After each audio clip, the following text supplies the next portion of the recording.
दोस्तों, इस वीडियो में जानेंगे श्री कृष्ण की घमंडी पत्नी कौन थी। नमस्कार दोस्तों, स्वागत है आपका हमारे चैनल में। वीडियो में आगे बढ़ने से पहले अगर आप हमारे चैनल पर नए हैं तो ज्ञान और भक्ति से जुड़ी जानकारी के लिए हमारे चैनल को सब्सक्राइब करना न भूलें। तो चलिए शुरू करते हैं। दोस्तों, श्री कृष्ण की दूसरी पत्नी सत्यभामा थी। वो एक बहुत ही घमंडी स्त्री थी। उसका ये मानना था कि वो सबसे सुंदर और सबसे अमीर स्त्री थी क्योंकि उसके पिता एक बहुत ही धनवान व्यक्ति थे। तो सत्यभामा जितने रत्न और आभूषण और संपत्ति चाहती थी वो सब उसके पास थे। स्वाभाविक रूप से घमंड उसकी एक बड़ी समस्या थी। एक बार कृष्ण के जन्मदिवस के अवसर पर सत्यभामा ने सोचा कि वो सबको दिखाएगी कि वो कृष्ण को कितना प्यार करती थी। तो उसने तय किया कि वो कृष्ण के वजन जितना सोना शहर के लोगों में बांटेगी। इसे तुलाभार कहते हैं। ये मंदिरों में होता है।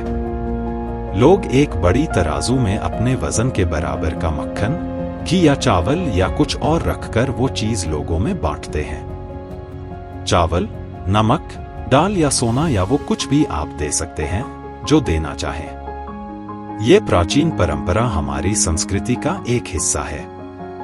सत्यभामा ने तुलाभार की व्यवस्था की। लोग बहुत प्रभावित हुए पर कृष्ण पर इन बातों का कोई असर नहीं हुआ। वे जाकर तराजू के एक पल्ले पर बैठ गए। सत्यभामा जानती थी कि उनका वजन लगभग कितना है और उसने उतना सोना तैयार ही रखा था। पर जब उसने सब सोना दूसरे पल्ले पर रखा तो कांटा जरा भी नहीं हिला। कृष्ण का पल्ला थोड़ा भी ऊपर नहीं हुआ। ऐसा ही कुछ तब भी हुआ था जब कृष्ण एक शिशु थे। एक राक्षस आकर उन्हें ले जाने लगा। तब कृष्ण ने अपना वजन इतना बढ़ा लिया कि राक्षस वहीं गिर पड़ा और कृष्ण ने उसके ऊपर बैठकर उसे कुचलकर मार डाला। क्रिया योग में एक ऐसा तरीका है जिससे कोई योगी अपना वजन बढ़ा या घटा सकता है। ऐसी बहुत सी कहानियां हैं कि ऐसे योगी भी थे जो पहाड़ की तरह भारी हो जाते थे। तो इस बार भी कृष्ण अपना वजन बढ़ाकर तराजू में बैठ गए। सत्यभामा ने उतना सोना दूसरे पल्ले पर रख दिया था जितना उसके हिसाब से कृष्ण के वजन के बराबर था, पर कुछ हुआ ही नहीं। तब तक शहर के सभी लोग ये घटना देखने के लिए आ गए थे। तब उसने अपने नौकरों से वो सभी गहने मंगवाए जो उसके पास थे। एक के बाद एक वो गहने डालती जा रही थी और सोच रही थी कि काम हो जाएगा, पर कुछ नहीं हुआ। तब उसने वो सब कुछ भी रख दिया जो उसके पास था, पर पल्ला जरा भी नहीं हिला। वो रोने लगी क्योंकि ये सब उसके लिए बहुत शर्मजनक था। सारा शहर देख रहा था और उसके पास पर्याप्त सोना नहीं था।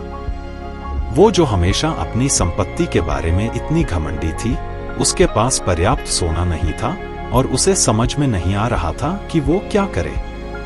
तब उसने रुक्मिणी की ओर देखा जिससे वो बहुत जलती थी और हमेशा परेशान रहती थी।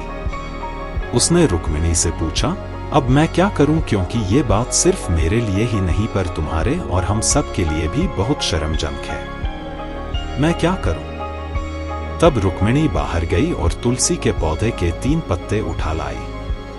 जैसे ही तुलसी के वे पत्ते उसने तराजू के दूसरे पल्ले पर रखे, कृष्ण का पल्ला तुरंत ही ऊपर आ गया। तो दोस्तों, जानकारी कैसी लगी हमें कमेंट में जरूर बताएं और वीडियो को लाइक और शेयर करें। इसी तरह की ज्ञान और भक्ति से जुड़ी जानकारी के लिए हमारे चैनल को सब्सक्राइब करें। धन्यवाद।